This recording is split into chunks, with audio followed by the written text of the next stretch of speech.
میں نے جو متعدد مواقع سے آیات مبارکہ آپ کو سنائی کہ ہر جگہ پر چوٹی کی چیز صبر ہے، آخری چیز جو بیان ہوتی ہے وہ صبر ہے۔ سورۃ العصر میں آخری بات وَتَوَاصَوْا بِالصَّبْرِ یا ایھا الذین آمنوا استعینوا بالصبر والصلاۃ، اے ایمان والو مدد حاصل کرو صبر سے اور نماز سے۔ ان اللہ مع الصابرین، اللہ تعالیٰ صبر کرنے والوں کے ساتھ ہے۔ اور پھر آگے چل کر وبشر الصابرین الذین اذا اصابتهم مصیبۃ قالوا انا للہ وانا الیہ راجعون، اے نبی بشارت دیجئے، خوشخبری دیجئے ان صبر کرنے والوں کو کہ جن پر جب بھی کوئی تکلیف یا مصیبت نازل ہوتی ہے تو کہتے ہیں کہ ہم اللہ ہی کے ہیں اور اللہ ہی کی طرف ہمیں لوٹ جانا ہے۔ صبر کا مفہوم ہے اپنے آپ کو تھامنا، روکنا، برداشت کرنا، تحمل کرنا، اور جو بھی اپنا ایک طے شدہ مقصد ہے کسی بھی مخالفت سے بددل ہوئے بغیر، کسی بھی تکلیف یا مصیبت سے ہراساں ہوئے بغیر اس کی طرف پیش قدمی کیے چلے جانا۔ بڑی سخت سردی پڑ رہی ہے، فجر کا وقت ہے، گرم پانی کا اہتمام نہیں ہے، اب اس وقت فجر کی نماز کے لیے اٹھنا، ٹھنڈا پانی اگر ہے تو وضو تو کرنا ہوگا، اس ٹھنڈے پانی سے وضو کرنا، اس وقت لحاف سے نکلنا ہی بہت مشکل، ٹھنڈے پانی سے وضو کرنا اور مصیبت۔ یہ جب تک انسان میں صبر کا مادہ نہ ہوگا ممکن ہی نہیں۔ اس کو کہیں گے صبر علی الطاعہ، اطاعت پر صبر کرنا۔ ناگواری محسوس ہو رہی ہے لیکن اس ناگواری کو برداشت کرتے ہوئے انسان اللہ کے حکم کے اوپر جمع رہے، اللہ کے حکم پر عمل کرے۔ یہ کیا ہے؟ یہ صبر ہے۔ اگر یہ صبر نہیں ہے تو ظاہر بات ہے کہ انسان اللہ کے اس حکم پر عمل نہیں کر سکے گا۔ صبر کا مادہ نہیں ہوگا تو آپ کام نہیں کر سکیں گے۔ اور اسی کا ایک دوسرا رخ ہے، جب آپ دعوت حق کے لیے کھڑے ہوں گے پہلا قدم کیا آتا ہے؟ استہزاء، تمسخر، مذاق اڑانا، جس کی میں مثال اب دینا چاہتا ہوں محمد الرسول اللہ صلی اللہ علیہ وسلم کی شخصیت سے۔ دیکھیے ہم کیا اور ہماری بساط کیا، ہم کیا مبلغ ہوں گے، کیا داعی ہوں گے، ہمارے اپنے دامن پر داغ ہوتے ہیں، لیکن یہ کہ محمد الرسول اللہ کے دامن پر کوئی داغ تھا؟ ان کو تو سارے مکے والے الصادق الامین کہتے تھے، نہایت محبوب شخصیت تھے، ان کے لیے تو جا صادق، جا الامین، یہ الفاظ سننے میں آتے تھے، آنکھوں کا تارا۔ لیکن جب آپ نے دعوت اب شروع کی، اب قرآن مجید میں دیکھیے کسی نے کہا مجنون ہو گئے، دماغ خراب ہو گیا، پاگل ہو گئے، اجی شاعر ہیں، کچھ شعر جوڑ لیتے ہیں ہم پر دھوس جماتے ہیں۔ کسی نے کہا ساحر ہیں، کچھ جادو سیکھ لیا ہے، یہاں تک کہ ایسے بدبخت بھی پیدا ہوئے، قرآن میں ہے ساحر کذاب، سحر کرنے والا جادوگر نہایت جھوٹا۔ یہ الفاظ کہے جا رہے ہیں کس کی شان میں؟ محمد الرسول اللہ صلی اللہ علیہ وسلم۔ قرآن میں نقل کیا گیا یا ایھا الذی نزل علیہ الذکر انک لمجنون۔ کبھی آپ نے اس کا ترجمہ سوچا؟ ہے وہ شخص، دیکھیے تصور کیجئے حضور جا رہے ہیں، تشریف لے جا رہے ہیں، کسی دعوت میں ہے، تبلیغ میں، یا ویسے ہی تشریف لے جا رہے ہیں، اور کوئی ایک جمگھٹا ہے لوگوں کا، ادھر سے فقرہ آتا ہے، تیر کی طرح لگتا ہے دل میں جا کر محمد کے صلی اللہ علیہ وسلم۔ اے وہ شخص جس کا یہ خیال ہے کہ اس پر کوئی ذکر نازل ہو رہا ہے، ہمارے خیال میں تو تمہارا دماغ خراب ہو گیا ہے۔ یا ایھا الذی نزل علیہ الذکر انک لمجنون، کہا کہ نہیں کہا؟ اور یہ نہ سمجھیے کہ حضور صلی اللہ علیہ وسلم کے قلب مبارک کو تکلیف نہیں ہوتی تھی۔ میں قرآن سے ثابت کروں گا، میں کہیں کوئی کہانیاں بیان نہیں کرنا چاہتا۔ قرآن نے کہا ہے وَلَقَدْ نَعْلَمُ أَنَّكَ يَضِيقُ صَدْرُكَ بِمَا يَقُولُونَ، اے نبی ہمیں خوب معلوم ہے صلی اللہ علیہ وسلم کہ جو کچھ یہ لوگ کہہ رہے ہیں اس سے آپ کا سینہ بھجتا ہے، یہ جو گھٹن ہوتی ہے، صدمہ ہوتا ہے. انکا یضیق صدرک بما یقولون، ہمیں خوب معلوم ہے کہ جو کچھ یہ باتیں آپ کو سننی پڑ رہی ہیں، یہ کڑوی کسیلی باتیں، یہ جو فقرے چست ہو رہے ہیں، استہزاء ہو رہا ہے، تمسخر ہو رہا ہے. سورہ حجر میں ہے، ایک جگہ کھڑے ہوئے لوگ قرآن کا مذاق اڑا رہے ہیں. بھائی فلاں آیت تم لے جانا، فلاں آیت میری ہوگی. اس کے ٹکڑے کر رہے ہیں، اس کے ٹکڑے حصے بکھرے کر کے قیمہ بنا کر ان آیات کا تمسخر اڑا رہے ہیں. ایک جگہ قرآن مجیدی میں مذکور ہے کہ فرشتوں کا مذاق اڑ رہا ہے. بھائی یہ دیکھو، محمد نے کہا ہے صلی اللہ علیہ وسلم کہ جہنم پر تو کل 19 فرشتے ہیں، علیہا 19 قرآن میں آیت نازل ہوئی. ایک پہلوان کہتا بھائی 10 کو تو میں سنبھال لوں گا، باقی 9 کا تم انتظار کر لو. یہ باتیں آ رہی ہیں حضور کے کانوں میں. کلام الہی کے ساتھ کیا سلوک ہو رہا ہے، مجھ پر کیا فقرے چست کیے جا رہے ہیں، مجھ پر جس طریقے سے استہزاء اور تمسخر کا رویہ اختیار کیا گیا ہے. دل بھج رہا ہے، دل میں صدمہ ہے. دیکھیے سورہ نون ہے، اور میرے نزدیک یہ دوسری وحی ہے جو حضور پر نازل ہوئی ہے، اس کی ابتدائی آیات. نون والقلم وما یسطرون ما انت بنعمت ربک بمجنون وان لک لاجرا غیر ممنون وانک لعلی خلق عظیم فستبصر ویبصرون بأیکم المفتون ان ربک هو یعلم بمن ضل عن سبیلہ وهو اعلم بالمہتدین. نون، قسم ہے قلم کی اور جو کچھ یہ لکھتے ہیں. اے نبی آپ اپنے رب کی نعمت سے مجنون نہیں ہیں. یہ کیوں کہا جا رہا ہے؟ حضور کو جو صدمہ پہنچا ہے وہی نازل ہوئی ہے دل جوئی کے لیے، تسلی کے لیے. آپ کیوں برا منا رہے ہیں؟ اے نبی آپ کیوں صدمہ اور رنج اور اندوہ محسوس کر رہے ہیں؟ ان بدبختوں کے کہنے سے کوئی آپ مجنون ہو جائیں گے؟ مانتا بے نعمت ربک بمجنون وَإِنَّ لَكَ لَأَجْرًا غَيْرَ مَمْنُونَ. آپ کو جو یہ صبر کرنا پڑ رہا ہے، آپ کو جو یہ جھیلنا پڑ رہا ہے، اس کی وجہ سے آپ کو وہ اجر ملے گا جس کا سلسلہ کبھی منقطع نہیں ہوگا. وَإِنَّكَ لَعَلَىٰ خُلُقٍ عَظِيمٍ. اور اے نبی آپ تو خلق عظیم کے حامل ہیں. آپ کا اخلاق، آپ کا کردار، آپ کی سیرت، آپ کی شخصیت میں طہارت، نفاست، پاکیزگی، آج تک دنیا نے کوئی پاگل، کوئی مجنون ایسا بھی دیکھا؟ یہ ساری باتیں اللہ تعالیٰ حضور کی دلجوئی کے لیے فرما رہے ہیں. اس سے آپ اندازہ کیجئے کہ کتنا صدمہ ہوتا ہوگا. یہی ہے، اس ساری چیز کو جمع کیجئے تو یہ چیز کیا ہے؟ وَاصْبِرْ عَلَىٰ مَا يَقُولُونَ وَاهْجُرْهُمْ هَجْرًا جَمِيلًا. صبر کرو اے نبی، صبر کرو اے محمد صلی اللہ علیہ وسلم، جھیلو اور برداشت کرو اس پر جو یہ کہہ رہے ہیں.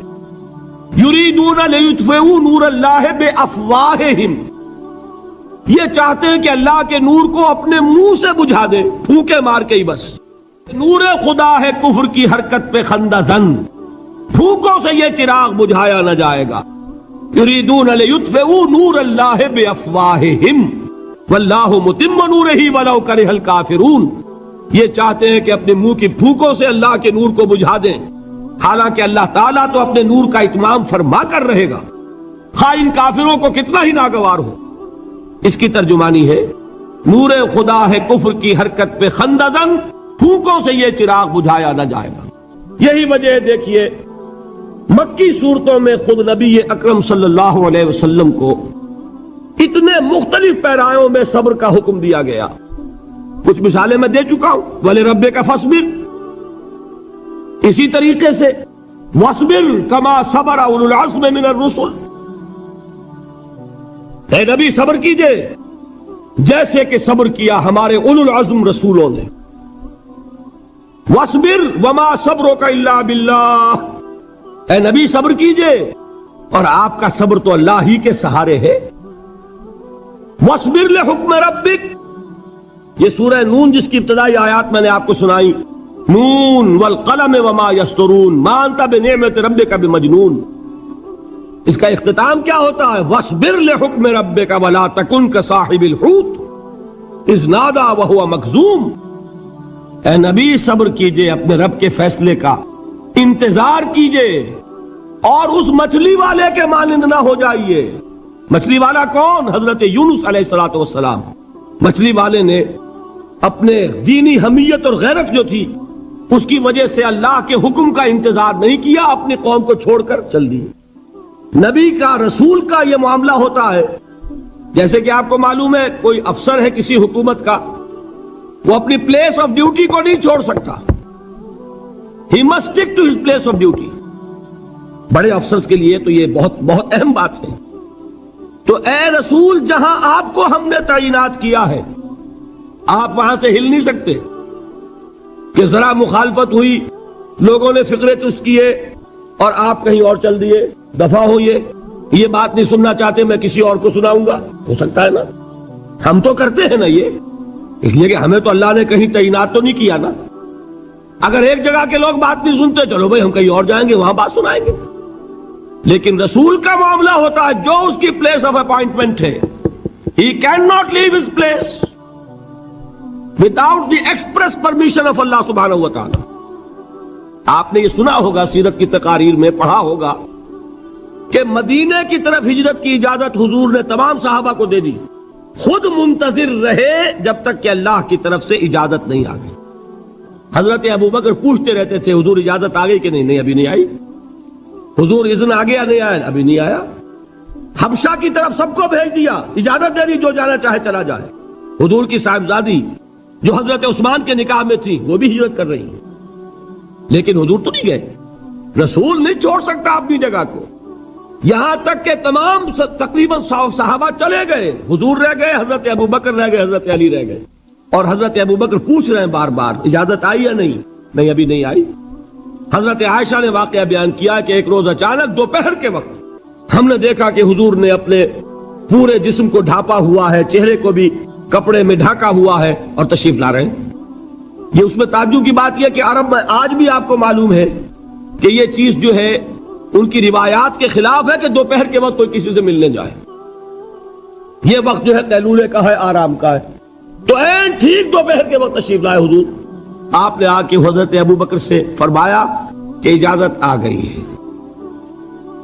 حضرت ابوبکر نے بہت خوش ہو کر ایک بات کہی، حضور میں نے 2 اونٹنیاں تیار کی ہوئی ہیں۔ یعنی اب آپ وہ تو سوچتے تھے نا شاباش ملے گی کہ میں نے تیاری کی ہوئی ہے، میں نے 2 اونٹنیوں کو خوب کھلا پلا کے فربا کیا ہوا ہے، بڑی توانا ہے تاکہ ہم تیزی کے ساتھ سفر کر سکیں۔ حضور نے توقف کیا، فرمایا ہاں ٹھیک ہے، 1 اونٹنی میں استعمال کروں گا لیکن میں اس کی قیمت ادا کروں گا۔ حضرت ابوبکر کی آنکھوں میں آنسو آ گئے، روتے ہوئے کہا حضور مجھ سے یہ مغایرت، کیا یہ جان اور مال کسی اور کے لیے ہے؟ آپ مجھ سے بھی کہہ رہے ہیں میری اونٹنی جو ہے وہ بھی بلا معاوضہ آپ قبول نہیں فرما رہے۔ یہ ہے محمد الرسول اللہ کی غیرت اور حمیت کا معاملہ۔ اب دیکھیے ایک بات عجیب ہے، یہ ربط اپنے ذہن میں رکھیے، اللہ تو صبر کی تلقین کر رہا ہے اپنے رسول کو، اور رسول یہی تلقین کر رہے ہیں اپنے صحابہ کو، صبر کرو، جھیلو، برداشت کرو، ہاتھ مت اٹھانا، کوئی جوابی کارروائی نہیں ہوگی، بلکہ اپنے اوپر جھیلو جو کچھ جھیلنا ہے، ڈٹے رہو، پیچھے مت ہٹنا، یہ صبر ہے، لیکن ہاتھ اٹھانے کی اجازت نہیں۔ چنانچہ اب ذرا چشم تصور سے دیکھیے، ابو جہل اس نے جو بدترین روش اختیار کی، وہ ایک خاندان تھا حضرت یاسر، ان کی اہلیہ حضرت سمیہ، اور ان کے فرزند حضرت عمار رضی اللہ تعالی عنہم۔ یہ غلام نہیں تھے، حضرت سمیہ تو کنیز تھیں لیکن یاسر غلام نہیں تھے۔ ان کی کہانی یہ ہے، واقعہ یہ ہے کہ یہ بہت نیک آدمی تھے یاسر، یمن کے باشندے۔ انہیں کو خواب میں بشارت ہوئی کہ نبی کا ظہور ہونے والا ہے مکے میں، جاؤ شاید ان کے قدموں تک پہنچ جاؤ۔ یہ یمن سے ترک وطن کر کے مکے آ گئے۔ ابو جہل کا ایک چچا تھا، بہت شریف النفس انسان، اس کے ساتھ معاہدہ کیا حلیف بن کر اور وہ مکے میں رہنے لگے. اس لیے کہ یہ نوٹ کر لیجئے مکہ اس وقت ایک قبیلے کا شہر تھا، صرف قریش. یا قرشی رہ سکتا تھا وہاں یا قرشی کا حلیف، کہ اگر تو کسی قرشی نے آپ کو امان دی ہوئی ہے تو آپ رہ سکتے ہیں مکے میں، ورنہ نہیں. یا تیسرے قرشی کا غلام، غلام تو ملکیت ہی ہے اس کی، جیسے بھیڑ بکری ہے کسی قرشی کی اسی طرح اس کے غلام ہے. یہ تین کیٹیگریز تھی انسانوں کی مکے میں.